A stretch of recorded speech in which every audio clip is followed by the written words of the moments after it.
안녕하세요. 대한민국 최고의 토론토 랩터스 전문 채널 랩터스톡 로이스터입니다. 사실 이번 주를 준비하면서 여러 번 대본을 썼다 지웠다 다시 썼다 지웠다 했는데요. 그만큼 제가 노력을 많이 했다는 뜻이기 때문에 좀 재밌게 봐주시면 좋겠습니다. 이번 주는 소시민의 삶이라는 주제로 NBA에서의 치열한 생존 경쟁과 랩터스 이야기를 구성을 해보았습니다. NBA 각 팀마다 허용된 최종 로스터는 15인입니다. 그러니까 산술적으로 계산해 봤을 때 30개 팀이 있으니까 전 세계에서 NBA 선수 450인이라는 이야기가 되겠는데요. 각 팀마다 투웨이 계약자 3명을 포함해도 540인에 불과합니다. 그리고 드래프트는 살떨리는 정리 해고를 의미하기도 합니다. NBA 로스터가 정해진 만큼 누군가가 들어오면 그만큼 또 나가야 되는데요. 특히 겹치는 포지션의 선수가 들어온다면 그 포지션의 선수는 초긴장 상태가 되고 맙니다.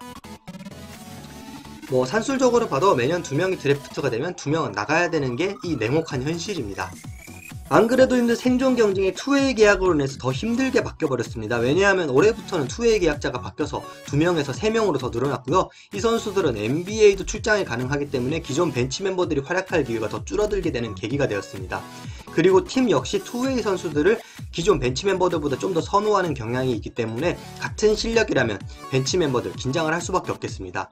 랩터스만 하더라도 제프 다우틴 주니어가 잘해주면서 말라카이 플린의 입지가 좁아졌고 달라노 벤튼 같은 경우는 심지어 방출까지 되었죠.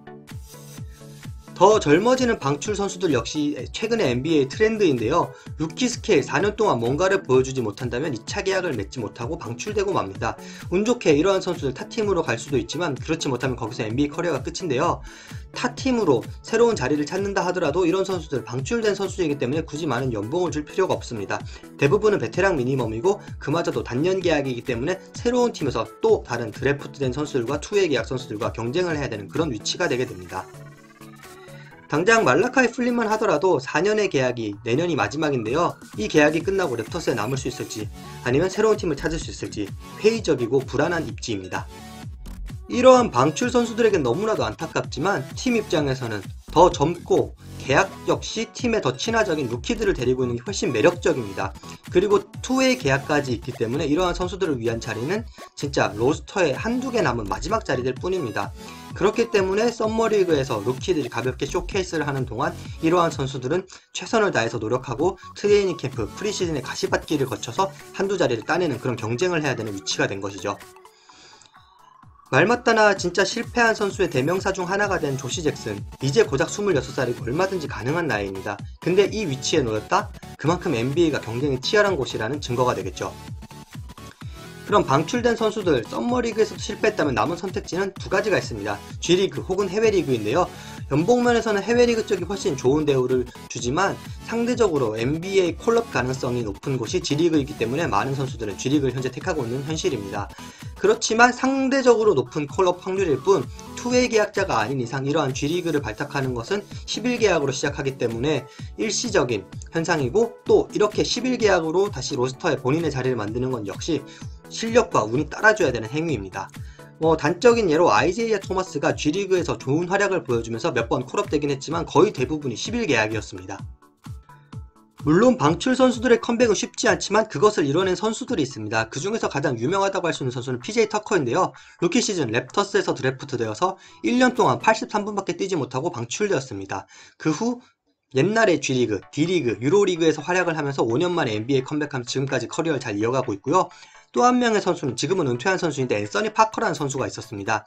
WNBA 전설 캔디스 파커의 오빠로서 6년 동안 유럽에서 맹활약한 것을 바탕으로 랩터스와의 계약에 성공, 은퇴까지도 NBA에서 한 선수입니다. 네, 일단 이 정도가 이제 랩터스와 관련된 방출 이후 유로리그 그리고 컴백의 대표 사례가 될 수 있겠네요. 랩터스 이야기입니다. 로나퍼 주니어가 다시 한번 랩터스와 투웨이 계약을 맺었는데요. 이로써 로나퍼 주니어는 2년 연속 투웨이 계약을 맺은 랩터스의 첫 플레이어가 되었습니다. 본인의 입장에서는 G리그 계약을 한 번 더 맺어서 아쉬울 수도 있겠지만 팀 입장에서는 이 선수에 대한 가능성을 믿어주고 다시 한번 재계약을 했다고 볼 수 있겠습니다. 따라서 내년에도 좋은 모습을 보여준다면 앞으로 정식 계약을 맺지 않을까라는 게 제 생각입니다. 현 로스터에 자리가 없는 것도 마찬가지고 좀 더 시간을 두고 로나퍼 주니어에 대한 육성을 하겠다는 의미로 비춰집니다. 그리고 자본 프리맨 리버티라는 선수와 랩터스는 투웨이 계약을 맺었습니다. 이름이 좀 특이한데요. 이번 썸머리그에서 눈에 띄게 활약했던 선수 중 하나로서 이 활약을 바탕으로 투웨이 계약을 맺을 수 있었습니다. 그러면서 랩터스는 3개의 투웨이 계약 스팟을 모두 사용했는데요. 이 중에서 저는 개인적으로 론 하퍼 주니어가 가장 빨리 NBA 계약을 맺지 않을까라는 생각입니다. 노엘 같은 경우에는 키가 너무 작아서 G리그에서 생존할 수 있을지도 좀 걱정되는 상황이고, 프리맨 같은 경우에 본인 기량은 괜찮아 보이지만 랩터스의 포워드 뎁스가 너무 두터워서 이것을 뚫고 자리를 만들 수 있을지가 좀 우려되는 부분입니다. 기타 계약 소식입니다. 랩터스와 게럿 템플이 1년 계약을 맺었고요. 만 37세로 현재 랩터스 로스터 중 최고령 선수가 되었습니다. 그리고 트레이닝 캠프 소식인데요. 트레이닝 캠프 계약을 모하메드 게이 그리고 케빈 오바놀이라는 선수와 맺었습니다.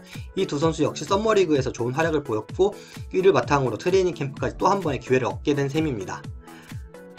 사실 지금 랩터스가 리빌딩이냐 리툴링이냐를 놓고 분위기가 많이 어수선한 가운데 이렇게 리그 짬밥이 있는 선수가 베테랑으로서 잘 중심을 잡아줬으면 좋겠습니다. 기타 소식입니다. 전문가들이 랩터스가 다음 시즌 36승을 거둘 것이라고 생각했는데요.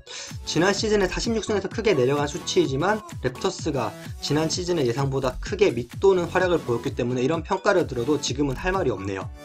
그리고 야콥 퍼틀과 시아캄, 절친인 두 선수인데요. 시아캄이 휴가와 트레이닝 겸해서 유럽에 와 있는 상황에서 퍼틀의 모국인 같이 오스트리아를 가자는 것이 어떻겠냐는 제안을 했고, 퍼틀이 이에 거절함에 따라서 돈 좀 만지더니 사람이 변했다라면서 이제 재미난 멘트를 던졌는데요. 역시 절친인 만큼 이런 조크를 할 수 있는 거겠죠. 친구인 줄 알았는데 아니었구나 라는 쓸쓸한 시아캄의 말. 와, 진짜 친구한테 뼈 때리는 그런 재미난 영상이었습니다. 마지막으로 프리시즌 스케줄 안내입니다. 현지 시각으로 10월 8일 세크라멘토 킹스와 밴쿠버에서 경기를 가지면서 시작하게 되는데요. 캐나다 대표팀인 만큼 프리시즌 경기는 토론토 이외의 도시에서 1년에 한 번씩은 치르고 있는 랩터스입니다.